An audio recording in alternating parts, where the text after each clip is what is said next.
Shot in 4K ultra high definition. Your number one source for local news. WRAL News. Coverage you can count on. Another hot day, up to 90. We were at 92 yesterday. I'll show you how close that is to a record again today. And a barricade surrounds the quad this morning at UNC. Coming up, how the university is addressing their security concerns after on-campus protest. This morning, we'll learn more about the NYPD officer who fired a gun while clearing out protesters inside of a Columbia University building. And grab a hat and a mint julep. We are just one day away from the 150th running of the Kentucky Derby. Get your best derby hat, maybe a fascinator. Oh, yeah, some feathers and flowers. Sure. Something big and bold. We're headed to the weekend here, and welcome to your Friday. I'm Jeff Hogan. And I'm Renee Chu, and our temperatures are going to be off once again, too. Maybe we could hit 90 degrees again. Elizabeth Gardner, it's going to be another hot one. We tied the record yesterday at 92. Today's record is 93, so we may not hit the record, but boy, our normal high temperatures are in the 70s. So yes, this is it's really hot for this time of year. As a matter of fact, we're in the 70s right now as you're stepping out the door. We have this southerly wind. Our skies are clear. It's just it's going to be a toasty one.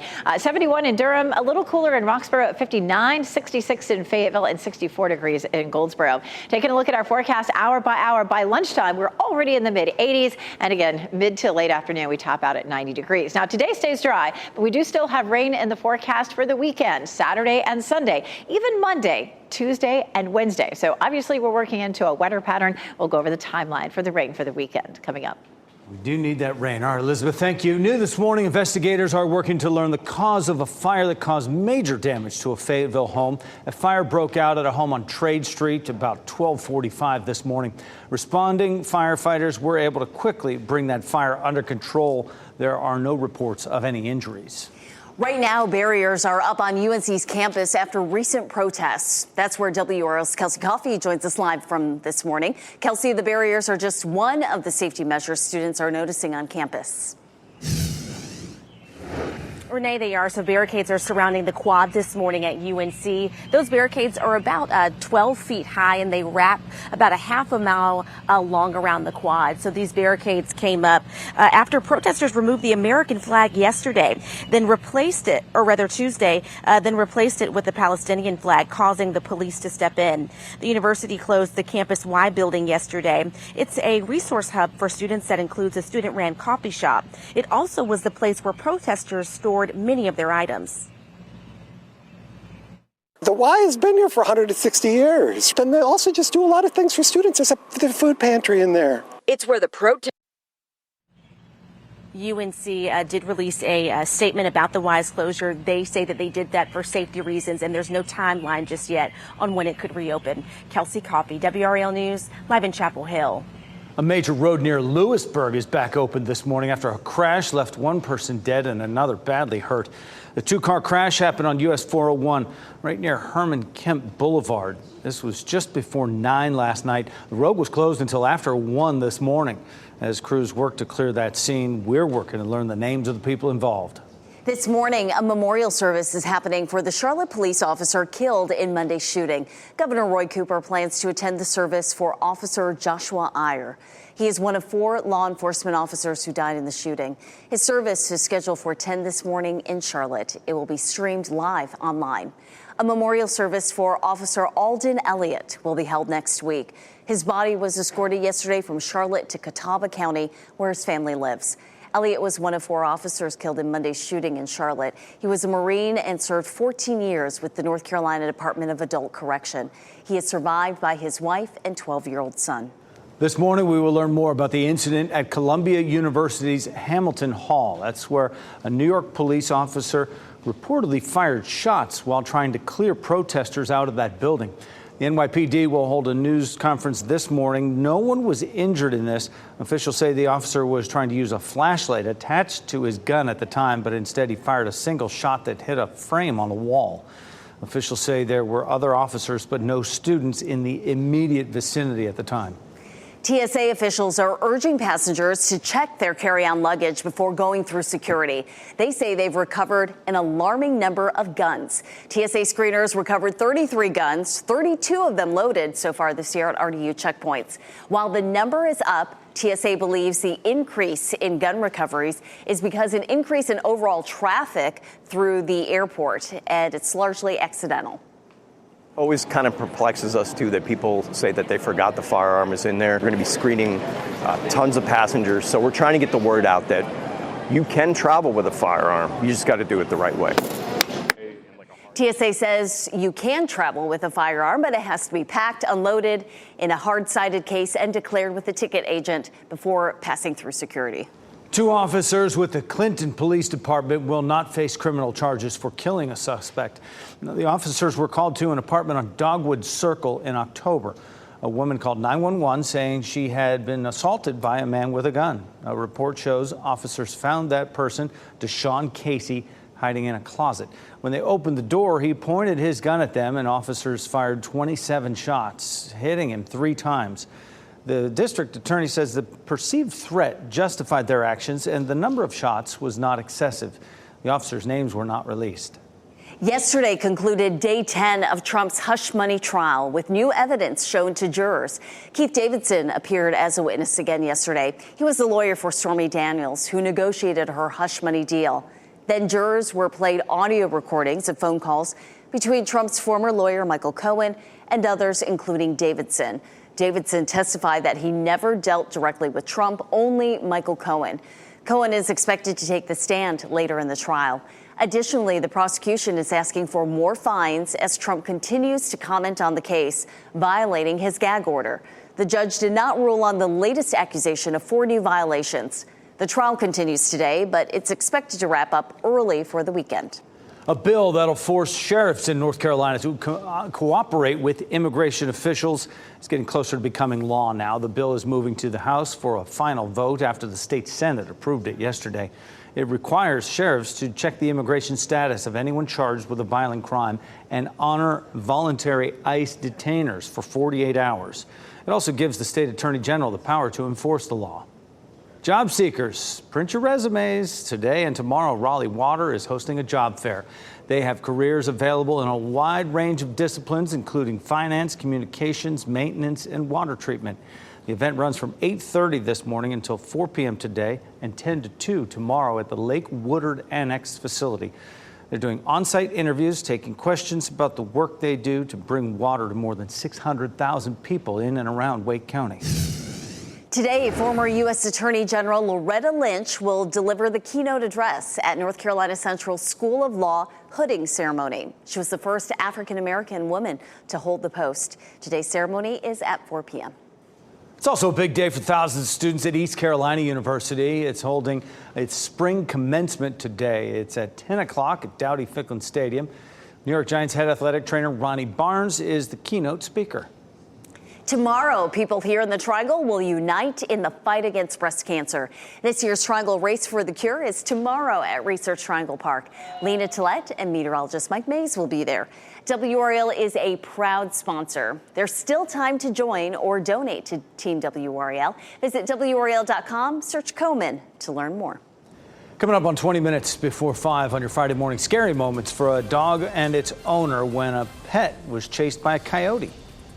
It was very scary. I freaked out thinking like potentially my dog could die. So I screamed really loud. And what experts say you should consider before you take your pooch out for a walk. Plus, when some of the world's biggest artists will return to TikTok. Here's a live look at Clinton. Already warm outside, only going to get hotter throughout the day. It just looks steamy right there, doesn't it? Meteorologist Elizabeth Gardner with the weekend forecast straight ahead.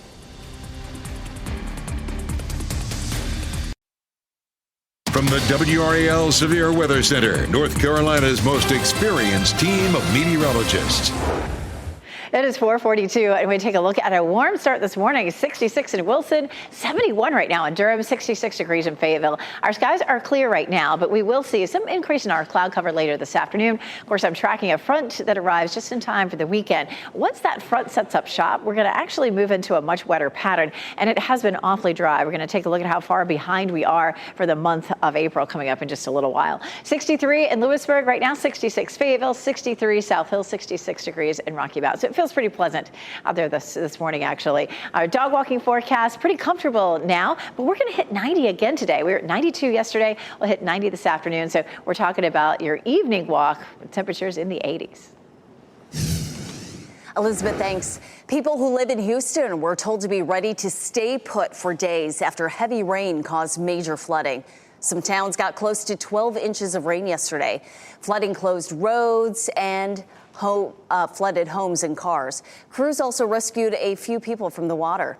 Officials say rivers will need to be monitored very closely. A flood watch is in place through the afternoon. Take a look at this video out of Hawley, Texas. At least one tornado touched down there yesterday. The city is about 15 minutes outside of Abilene. Significant damage has been reported there, but no reports of any injuries. The school district there says several families lost homes, and any storm-related absences today will be excused. That was an impressive funnel cloud. I-95 in Connecticut will stay closed for days after a fiery crash. A tanker truck filled with gas burst into flames in a three-vehicle crash around 5:30 yesterday morning. No one was seriously hurt, but the crash badly damaged a bridge over the interstate there, and Governor Ned Lamont says he hopes to reopen that interstate, I-95, by Monday morning. Arizona repealed its abortion ban. Democratic Governor Katie Hobbs signed the bill, repealing a 160-year-old near total abortion ban. That means the state's 15-week ban will stay law. This comes a day after the state Senate passed the measure. Two Republicans joined all the Democrats to advance it. The older law banned abortion completely except to save a mother's life. The new law takes effect 90 days after the state legislature adjourns later this year. Some of the world's biggest musicians are returning to TikTok. Very soon, Taylor Swift, Lady Gaga, Ariana Grande, Adele, and Rihanna's music will all be back on the app. This comes after a deal with Universal Music Group was reached. A feud started between the companies in February over royalty fees that forced the record label to pull its music from TikTok. Music by UMG artists should be back on the app within a week or two. All right, take a look at this. Deputies in Indianapolis saved a woman after her car flipped over and landed in a ditch and filled with water.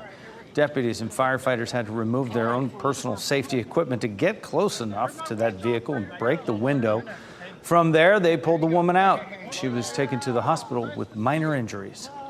Take a look at this video from a Raleigh neighborhood. A coyote runs out of the woods and starts chasing a small dog. Thankfully, the dog was able to get away. Wildlife experts say this is a reminder to keep an eye on your pets when outdoors. The dog's owner says she stepped outside to get a package Thursday morning, and that's when she saw the coyote chasing her dog. She screamed, which startled the coyote and caused it to run away. I would have sprinted after that thing, but it's so fast. I mean, luckily my dog didn't run too far and have it continue to chase him. Wildlife experts say coyotes are more likely to be found in wooded areas, but they can be anywhere. They are more likely to target smaller dogs, so you should consider keeping dogs of that size on a leash. That was a scary scene. Take a look at this. A small plane was forced to make an emergency landing on a beach. This is on Long Island yesterday. Footage taken by a bystander there shows the small plane just zipping through there on the beach at Cedar Bay in Long Island. You can see the plane just skirting through the sand a little bit right there, almost tipping over. No one was injured, and now the FAA is investigating. 15-time major champion Tiger Woods has accepted a special exemption to play at the U.S. Open in Pinehurst in June. Woods has not played in a U.S. Open since being severely injured in a car crash in 2021. You can watch the U.S. Open here on WRAL. It is happening June 13th through the 16th. Well, get your mint juleps and betting apps ready. Tomorrow's the 150th running of the Kentucky Derby. You can watch the most exciting 2 minutes in sports right here on WRAL.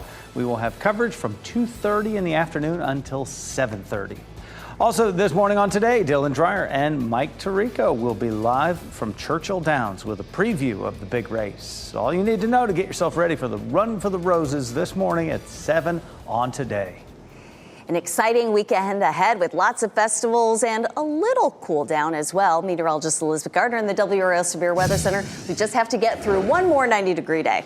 And then the rain arrives, which could be an issue for some of those festivals. But I'm going to walk you through the timeline for Saturday and Sunday coming up over the next couple of minutes. We're going to take you outside right here at the North Carolina Museum of Natural Sciences, where skies are clear, but temperatures are warm. It is 71 degrees. Our normal high is 77 for today. So this is a very summer-like pattern that doesn't really look like it's going to break down anytime soon. We have no 70-degree days in our forecast for the next 7 days. As a matter of fact, we'll be in the mid-80s by lunchtime today. Our skies are clear right now, so we do have the top of the tower lit there in blue for clear skies, but we will see some increase in our cloud cover later on today. The cool spot on the map is 57 in Roxborough. The warm spot, low 70s for the Triangle, 67 Southern Pines, 64 right now in Goldsboro. So most of us are sitting in the mid-60s. We hit 92 yesterday, which tied the record. 90 today for Raleigh, Durham, and Fayetteville. The record for today is 93, so we probably won't get there. But hey, we ended up hitting our first 90-degree day of the year yesterday and tied the record. So we're good for a little while. Yeah, the muggy meter is at 63 right now. You will notice it as you step out the door. The last several weeks, it's been either refreshing to comfy, and again, with all the heat that's rolling in, it allows there to be more moisture in the atmosphere. The warmer the air is, the more moisture it can hold, and so that's when our dew points start to climb. So we're in the 60s. At 63 now, we're likely to be in the low 60s again tomorrow, but Sunday, Monday, Tuesday, we're creeping right up into summer territory with that dew point in the mid to upper 60s, so it's going to feel really sticky. Of course, we also have that chance for showers and storms. Saturday and Sunday, it is a 50% chance. Here's a look at our front right now, back to the west. Parts of this front continue to produce some severe storms right now, some severe thunderstorm warnings. We're not looking at a threat for severe weather here. For tomorrow at 6 a.m., we begin to see a few isolated showers. This is a little different than yesterday, a little better chance for rain in the morning. Of course, we're proud sponsors of the Race for the Cure, hoping that it's not, going to be too wet for it. There's lunchtime, and we're not talking about very much rain tomorrow morning. It's just a little bit more coverage. And then 5 o'clock, again, just isolated showers and thunderstorms on through the afternoon. We check out Sunday in the morning at 8 a.m. It looks fine, but by lunchtime, we're starting to see, a little bit of scattered rain. It's probably not going to be anything that adds up to a lot of rain in the rain gauges, but if you're planning to head out and about, it just may be a little wet. Race for the Cure, temperatures by 9 a.m. at around 70. By lunchtime, we're up to a 30 to 40% chance of thunderstorms. Look at this wet pattern. We have a chance for showers and thunderstorms in our forecast every day starting Saturday all the way through Tuesday and again on Thursday. Thanks, Elizabeth. Rod Brindamore's contract expires soon. Why the Hurricanes head coach says he's not worried about the deal. He thinks they'll reach it. Plus, how healthcare workers can get a free meal next week in honor of their hard work.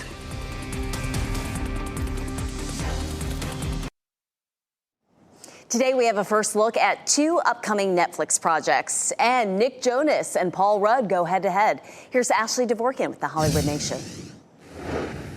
Love the smell of karate in the afternoon. Cobra Kai heads to the championships. Rudd faces off with Jonas, and Wright signs up for double duty in the Hollywood Nation. Robin Wright will be helming her next project. The Golden Globe winner signed on to direct and star in the Prime Video series adaptation, The Girlfriend. She will play a wife and mother whose perfect life gets turned upside down when she becomes obsessed with finding out the true identity of her son's girlfriend. Paul Rudd and Nick Jonas are joining forces for an upcoming musical comedy.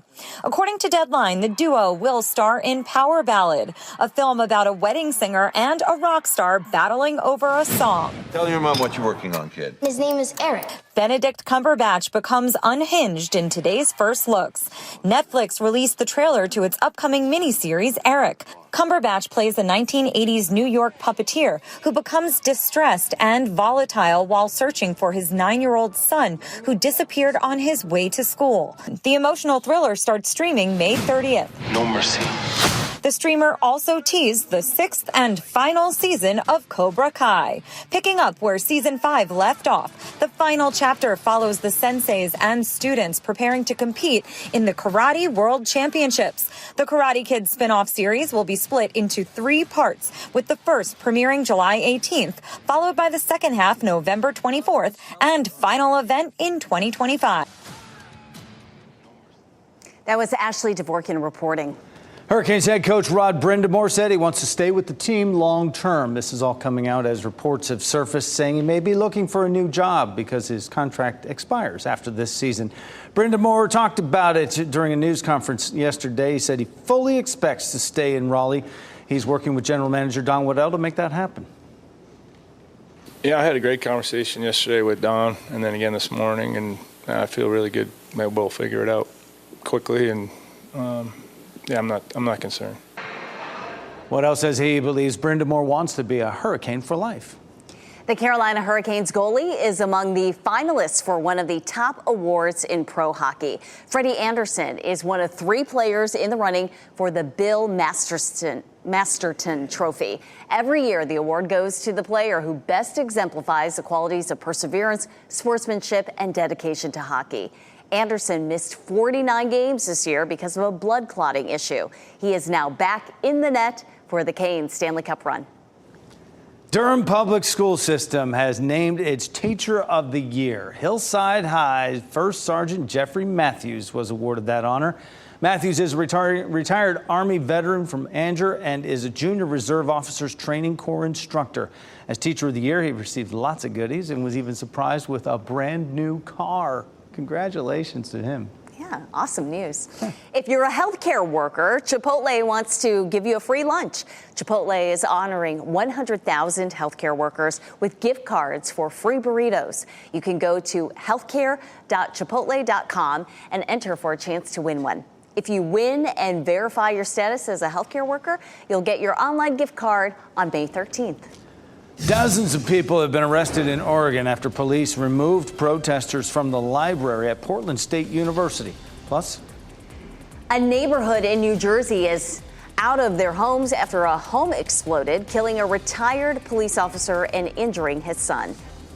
Hurricanes ready to take on the New York Rangers in round 2 of the Stanley Cup playoffs. We'll tell you when that will start.